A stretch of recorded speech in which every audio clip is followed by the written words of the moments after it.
خواتینوں حضرات، خانہ کعبہ میں ایک آدمی وہاں پر موجود صفائی کرنے والے سے پوچھنے لگا، تم نے زندگی کا ایک لمبا عرصہ یہاں گزارا، کیا تم نے کوئی معجزہ بھی دیکھا؟ اس نے کہا، معجزے تو بہت دیکھے مگر ایک ایسا معجزہ دیکھا جسے دیکھ کر میں کئی دن سو نہ سکا۔ وہ کہنے لگا، ایک دفعہ 70 سالہ بوڑھی عورت خانہ کعبہ کے قریب زارو قطار ہو رہی تھی، کہنے لگی، یا اللہ میں بہت غریب تھی مگر پھر بھی تو نے مجھے اپنے گھر کا دیدار کروایا۔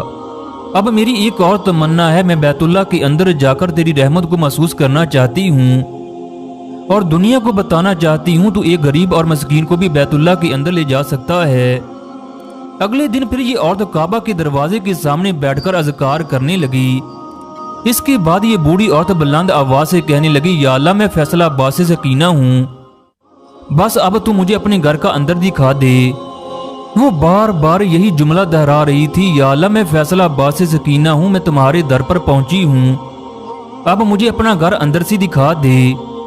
وہ اپنے سے ارد گرد بے پرواہ ہو کر یہ جملے دہرا رہی تھی، اتنے میں خانہ کعبہ کا دروازہ چند VIP کے لیے کھلا۔ ارد گرد سکیورٹی حصار لگ گیا تاکہ کوئی غیر متعلقہ شخص اندر داخل نہ ہو سکے۔ اسی اثنا میں ایک شرطا بڑی عورت کو رش کا حصار توڑتا ہوا خانہ کعبہ کے دروازے پر لے گیا۔ وہ باکر سیڑھیاں چڑھی اور خانہ کعبہ کے اندر داخل ہو گئی۔ یہ صفائی کرنے والا کہنے لگا، میں بوڑھی عورت کی قسمت پر حیران تھا، چنانچہ میں اس بوڑھی عورت کے ہوٹل کے کمرے تک پہنچ گیا۔ میں نے اس ماں سے کہا، آج میں نے اپنی آنکھوں سے اللہ تعالیٰ کا معجزہ دیکھا۔ وہ شرطا جو کہ آپ کی زبان بھی نہیں جانتا کہ آپ کیا کہہ رہی ہو، مگر پھر بھی وہ آپ کو بیت اللہ کے اندر لے گیا۔ میں نے اس ماں سے پوچھا، بتاؤ آپ یہاں تک کیسے پہنچی؟ وہ بوڑھی عورت کہنے لگی، میں نے جب بھی نماز ادا کی تو مجھے ایسا لگتا ہے کہ خدا میرے بہت قریب کھڑا ہے۔ میں ہر وقت اللہ تعالیٰ کا ذکر کرتی ہوں۔ میں ایک غریب گھرانے سے تعلق رکھتی ہوں، میرے 4 بیٹے ہیں جو شادی کر کے اپنے اپنے گھروں تک محدود ہو گئے۔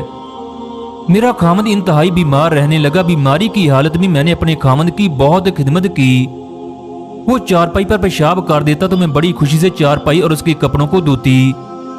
وہ بیماری کی حالت میں بے شمار برا بلا کہتا مگر میں مسکرا کر جواب دیتی، یہاں تک کہ اگر وہ کہہ بھی کر دیتا تو میں اپنے ہاتھ آگے پھیلا دیتی۔ میں نے اس کی خدمت میں کوئی کسر نہ چھوڑی۔ پھر میرا یہ خامد اللہ کو پیارا ہو گیا۔ میرا خامد فیکٹری میں کام کرتا تھا۔ جب لوگوں نے فیکٹری کے مالک کو میرے بارے میں بتایا کہ کس طرح میں نے شوہر کی خدمت کی ہے تو اس نے متاثر ہو کر مجھے حج پر بھیج دیا۔